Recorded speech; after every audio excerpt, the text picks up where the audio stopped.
This is the Evil Never Dies podcast midweek show. Keep it evil, everyone. The Evil Never Dies podcast.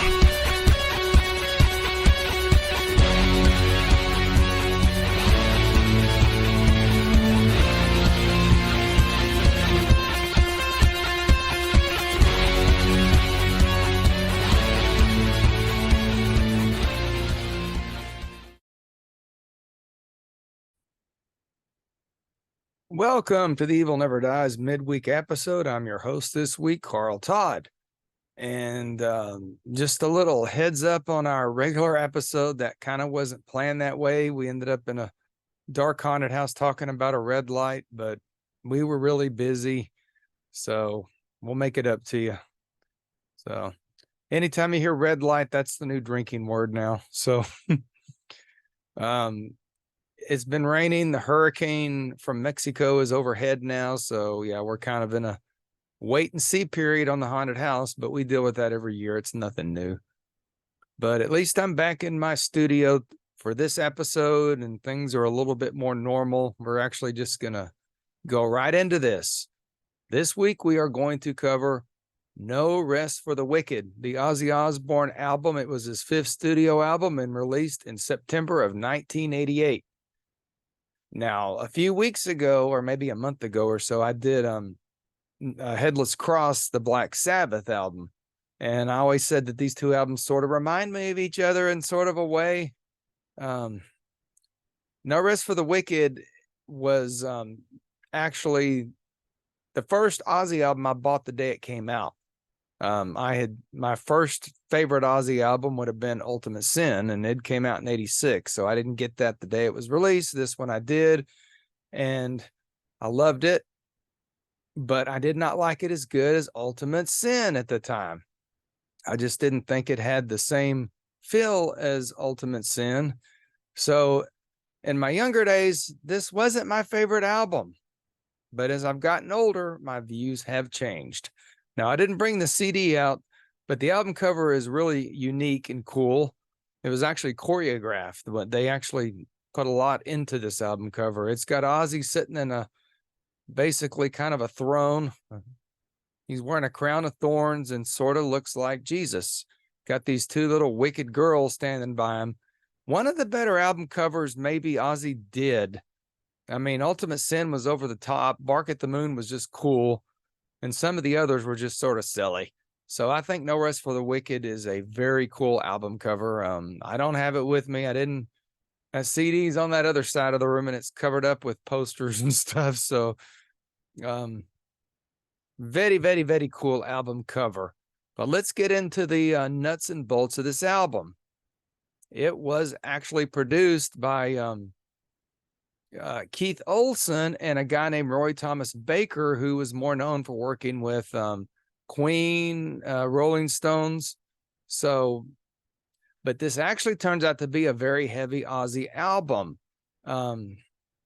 Again, going back to Ultimate Sin was, Ozzy says years later that it all sounded the same. Every song on there sounded the same, and I kind of have to agree with that now that I look back on it with older ears.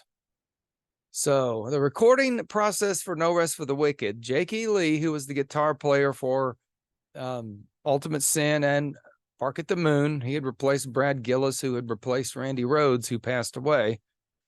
So he hired a young man named Zakk Wylde, who was a kid. I mean, literally like 18 years old, and had his hair all tall. And he just, I'm sure Zakk don't like looking at those early pictures, but Ozzy actually sort of unglammed after the whole sequins and feathers of the Ultimate Sin tour.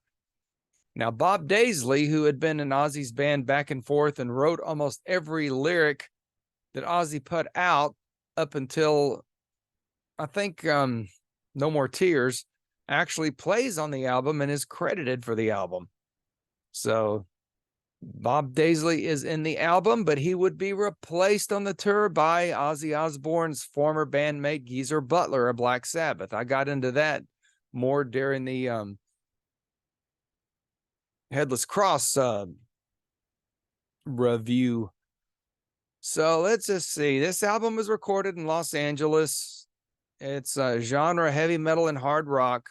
It's about 43 minutes long. There's actually a hidden track that was on the CD that's now not hidden anymore. And it was released on CBS Epic Records, as was most of Ozzy's stuff during that period, I guess. I don't really know. Ozzy was on some other weird label when he first left Black Sabbath, but I don't know what it is. Me no savvy. I'm still tired. And I've been resting and I'm still tired. Well, let's go over this track listing, because this is one album that I think every song on the album is an A-list song. I don't think there's any fillers on this. It's very unique, and we'll give Bob Daisley all the credit because he wrote all the lyrics. And then we'll go over the personnel and the musicians. But the track list, we're going to start with track 1, Miracle Man, which, according to the notes, was written by Ozzy Osbourne, Zakk Wylde, and Bob Daisley. But the truth is, Zakk wrote the music and Bob Daisley wrote the lyrics. And that's how Ozzy's stuff is. So Miracle Man was actually written about Jimmy Swaggart, the televangelist who had been critical of Ozzy's music and his live performances. But he was involved in a prostitution scandal in 1988, so Ozzy had to, or Bob Daisley, Ozzy, I think, told him what he wanted to talk about, and then they wrote the songs for him. But it's a jab at Jimmy Swaggart, who said Ozzy was the ultimate evil, and Jimmy Swaggart was the ultimate good, and that didn't turn out so well for Jimmy. He got busted with his pants down. That's an actual lyric from the song. There's a really cool video for that, too. It was the first track released as a single on No Rest for the Wicked. Track 2 was Devil's Daughter. If you remember back to Black Sabbath, they also had a Devil's Daughter, but they changed the Devil and Daughter. And this also is called Holy War, Devil's Daughter / Holy War. So I guess the Ozzy camp was also trying not to get in trouble with the Black Sabbath camp. I just find it funny how these two bands were still intertangled after all these years of being apart. Randy Castillo, the drummer, and John Sinclair are credited as co-writers on this song. I don't know that that's true, but maybe John Sinclair. He plays keyboard, and again, we'll go over the musicians a little bit later. Devil's Daughter is just sort of your typical kind of evil, dark, satanic-ish song, I guess. Devil's Daughter, you don't want no holy war. Now, I got a story about this song, which we'll talk about after we do the track list and the lineup. Track 3 was Crazy Babies, which is the second single, and it was also a video, which was a weird video because there's a bunch of pigs running around in it. So, I don't know. Crazy Babies it's just kind of your typical song. It's not a bad song. It's not a great song. It's a good song. That's all I can say about it. Randy Castillo is also credited for writing this. Track 4, Breaking All the Rules. Love the song. Lyrics are really, really cool. And I could relate them a lot back when I was a kid at that age, because I was trying to be this rebellious heavy metal teenager and break the rules, but I wasn't very good at it. I just did stupid stuff like throwing the teacher's test results out the window just to get people to laugh at me. I wasn't a bad kid, but I wanted to break the rules. So this song related to me then, and I have fond memories of it. So we go on to track 5, Bloodbath in Paradise. This is a Marilyn Manson song. Not Marilyn Manson. Goddamn. Charles Manson. There we go. It was written about Charlie Manson and the Manson family. Fits Ozzy. It's a pretty heavy song, and Zakk Wylde goes crazy on the guitar on that. I mean, we could see right away that Zakk Wylde was going to be a guitar hero for many years to come, which he was. Really impressed with Zakk's playing on this. I was a Jakey Lee fan, and I really didn't want to accept Zakk Wylde, but hey, even Jakey Lee admits now that Zakk probably fit Ozzy's band better than he did. Track 6 is Fire in the Sky. Sort of a slower song. There's no ballads on this album at all, but it's I don't know what the lyrics are about. I just know it's a real kind of a maybe a little Black Sabbathy sounding song there. Um, Good song. Again, every song on this is good. Track 7 is Tattooed Dancer, which is probably the weakest song on the album. It's just about a rock and roll tattooed stripper, I guess. I don't know. Again, it's a pretty heavy, rifty song. Once again, Randy Castillo gets some writing credits. Track 8 is The Demon Alcohol, and God, does that not fit Ozzy Osbourne or what? He was having major alcohol issues during the 80s and drug issues, and had attacked Sharon Osbourne several times, and The Demon Alcohol was just sort of Ozzy's crutch. I think a lot of these songs that he inspired, he didn't write. Bob Daisley wrote the lyrics. I will say that over and over again. But I think singing these songs was sort of a crutch for Ozzy, just to remember, hey, you know, for me, alcohol is a demon, and I got to watch it, but he never did. So the hidden track was called Hero. It's a little bit of a slower song, and lyrically it's sort of, I don't want to be your hero. I don't want to drag you down. So I think, again, it was Ozzy inspiring, just that he felt like he wasn't really a hero to the teenagers, and he was just kind of warning everybody, you know, I'm not your role model. Don't do what I do. You know, I'm the Prince of Darkness. That's just my take at 51 years old, looking back on an album that was recorded in 1988. Again, like we said, Ozzy did not write these lyrics, but he did inspire them. So again, that was a hidden track. It was not on the actual record. There was only the 8 songs on the record. This was on the CD. Now, they remastered this thing in 2002, I believe. And there was a Japanese only song called The Liar on it, which is sort of just a throwaway, and a live version of Miracle Man. Now, Miracle Man has got the voice box on it where Zakk Wylde does the Miracle Man sound. I thought that was unique to Ozzy. It was something you never really got out of Jake E. Lee or even Randy Rhoads. Okay, so the personnel on this album is pretty simple. It was Ozzy Osbourne on lead vocals, Zakk Wylde on the guitar, his first album with Ozzy and his first album ever. He'd only played in his local bands prior to joining Ozzy. The great Bob Daisley on bass, and actually credited this time. Randy Castillo on drums. Ozzy's stuck with Ozzy for many years. And Mr. John Sinclair on the keyboards. And there are some keyboards on this album, but it fits just fine. So this was a hit. It debuted at 13 on the US Billboard charts and 23 on the UK charts. Miracle Man, it charted in the UK, but not in the United States. This is double platinum in the US. It sold 2 million copies, and that was about the norm for 1988. This would have been considered a success for Ozzy Osbourne. Remember, Ozzy was not the Def Leppard or whoever, Motley Crue, you know, writing all these pop singles. So Ozzy was more of a tour guy, I think, at this point. He really wasn't looking to have a bunch of top 10 singles, although he did get one with Lita Ford called Close My Eyes Forever, which came out around the same time. So I was going to say, I tell a little story going back to Devil's Daughter and I think Bloodbath in Paradise both.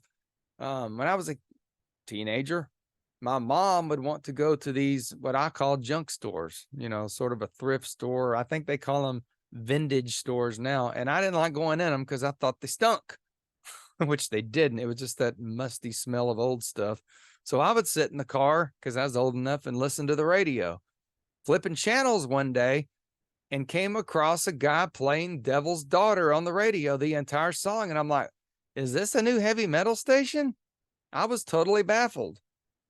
So the song quits, and this guy starts reading off the lyrics to this. I mean, just word by word. And I'm like, well, this is a cool ass show. Well, it turned out it was Bob Larson, who had a show called Talk Back with Bob Larson back then. And he was basically he wasn't an evangelist. He was just a radio talk show host who basically liked to trash on heavy metal and all things that were cool in the 80s. You know, he hated Dungeons and Dragons. He hated horror movies. And it was perfect because everybody called in was, you know, rebellious teenagers, and he would argue with them. And then he said, well, let's play another song from Ozzy Osbourne. And he would play Breaking All the Rules or Crazy Babies, or I think Bloodbath in Paradise was another one that he read the entire lyrics. So Bob Larson became a staple for me for a bit because the dude was just cool. I mean, I guess he was doing what he thought was right, but if anything, I think he was actually helping the heavy metal genre. I remember him arguing with Stryper one time because Stryper wrote some song that he found offense to. So Bob Larson ended up becoming later a exorcist and goes around wearing a Catholic priest outfit.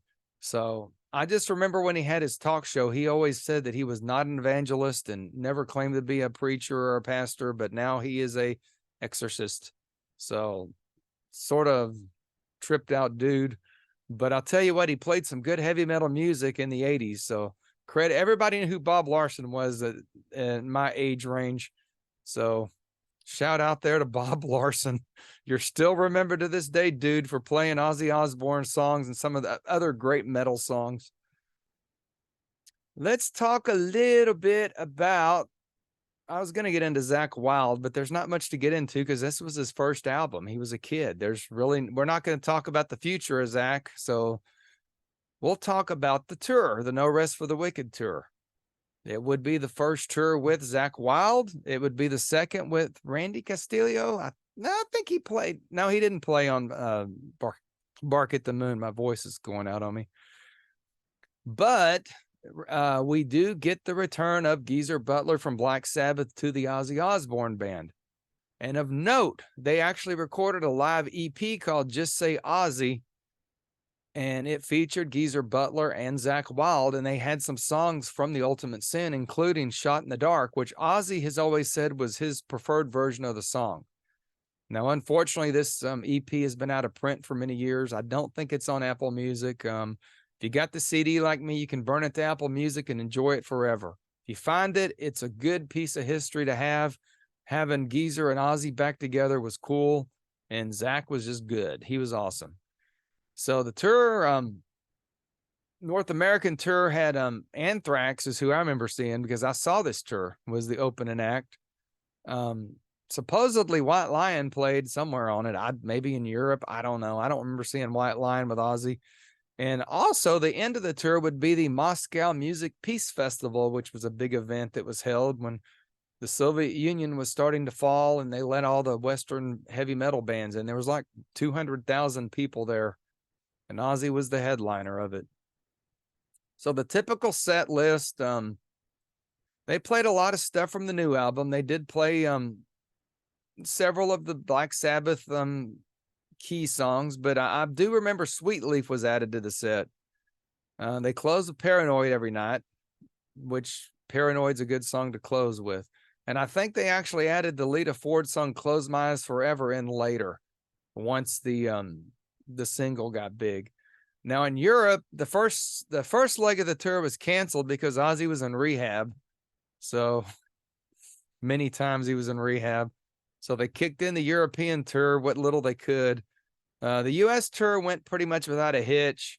I saw Ozzy several times live. This was one of the best, but I was probably a little starstruck because I'd never seen Ozzy before. It was on January 8th of 1989 in Dallas, Texas at Reunion Arena, and I enjoyed the heck out of it. I almost said the hell, the whatever me. It's a great show. Got me a jersey, which I had for years, but the neck got stretched out on it and I had to throw it away, which is sad because I've actually still got some of my tour shirts from the early 90s and late 80s that they may not fit anymore, but I did keep them. Now, it looked like the end of the U.S. tour got a little bit canceled. He went to Europe and then a little bit in Asia, then back to the United States. So it was a big tour. Again, it was really cool having Geezer Butler, excuse me, my voice is giving me grief. Geezer Butler and Ozzy back together again. I wish they would have recorded this thing and put it on a DVD or a videotape, but they did not. There was no live recordings of this. There's snippets out there, but it was a good tour. It was a good album. It was a good time. I look back on No Rest for the Wicked with a different set of eyes than I did when I was a kid. There is one major flaw to this album, and it's the mix. It's a very muddy mix. It's very bass heavy, and it just sort of muds everything out. Now, when they did the remaster or remix or whatever they call them things, it might have helped a slight bit, but it just, that mix on this album, always as a kid, it really turned me off because freaking Ultimate Sin was probably overproduced, and this was sort of underproduced. And I guess they probably did that to try to go back to a more kind of thicker sound, I guess I would call it. Now I don't really, that doesn't bother me now. I just sort of feel it's part of the album and I don't care. I do like this album. I still listen to it a lot. Where are we going to rate this? Now, is this Ozzy's best solo album? Probably not. Is it one of his best? Probably, definitely, yes. Like I said, there's no fillers except for maybe the one goofy song. It's a full set of singles. They could have released any song on this as a single for MTV and it would have been a hit. So I'm going to give No Rest for the Wicked 4.5 Ozzy Osbourne bitten heads of 5. Is that the right word? Yeah. Ozzy head biting bats 4 or 5. So I do love this album and I have great memories of the tour. And there's nothing bad I can say except for that muddy production. It holds up way better than Ultimate Sin. Ultimate Sin is sort of, I see what Ozzy said. It just all sounds the damn same. So that is what we got on No Rest for the Wicked. I definitely recommend this album if you've not heard it. It's a good Ozzy album. Is it as good as its wicked twin brother, Headless Cross from Black Sabbath? They're about equal. I don't know. I probably would take Headless Cross by just maybe a snippet, but maybe not, because I really love No Rest for the Wicked equally. 2 of the best albums that Black Sabbath and Ozzy put out, definite. No Rest for the Wicked, Headless Cross, they're twins, whether they were meant to be or not. So that's what we got on No Rest for the Wicked. We're going to do an update on the haunted house. We've got a hurricane passing over from Mexico right now, and everything's getting rained on. It's supposed to clear out, then it's supposed to come back and rain on Thursday and possibly Friday. So if you're keeping up with our haunted house, we may be rained out Friday, but I think Saturday we're going to be okay. I've got a good feeling about it. I know a lot of you probably sick of hearing about this damn haunted house, but it's part of us, and we put our lives out on these shows. That's the only way I would do this show. That's just me. So wish us luck on the haunt. We won't talk to you again until after it's over. So I think we're going to do the last voyage of the Demeter for Sunday's episode. We're going to pre-tape it. So just we don't usually pre-tape this far in advance, but it'll be a good show because that's a pretty fun movie. And we will be back with a midweek episode on Halloween night, I believe. And I'm going to be doing that. And I don't know exactly what Brett's going to be busy with trick or treat. So I'm going to do something special for Halloween night. I don't know exactly what yet, but it will be fun. I'm going to try to make up for our quick episodes and our walking around in the dark episodes. So hopefully Halloween will be fun for everybody. I will talk to you Halloween night. Sunday night, join us for last voyage of the Demeter. So drink for that if you're drinking, because I can't say that word very well. And I just watched the movie twice. It is what it is. So I'm Carl Todd. This is the Evil Never Dies podcast midweek episode. Check us out on our social media pages. Go to YouTube and subscribe. And our views keep going up on YouTube, and so do our subscribers. So thank you very much. Check us out on all the different podcast formats. We're on everything. Apple Podcast, Spotify, Amazon, everywhere. Haunted house information, you can go to carltodd.com and click on links to the haunted house, the Facebook page, and give that a like too, so you can get updates on the haunted house page. Or just go to www.countkohlrabi, if you can spell that, .com. I'm not spelling it for you because I'd probably screw it up right now. And that's my updates on the haunt and everything. And I'm going to give this up because I'm hungry. I'm very, very hungry right now. So thanks for watching, and thanks for all the support all these years, especially when we're having sort of these busy weeks. We still want to get content out to everybody. So hopefully you enjoy it. If not, send me an email or a Facebook message and tell me it sucks, because I want to know what we can do to get better. All right, everybody. We will talk to you Sunday night, the last voyage of the Demeter, or Demeter, or Mooter. Stay evil.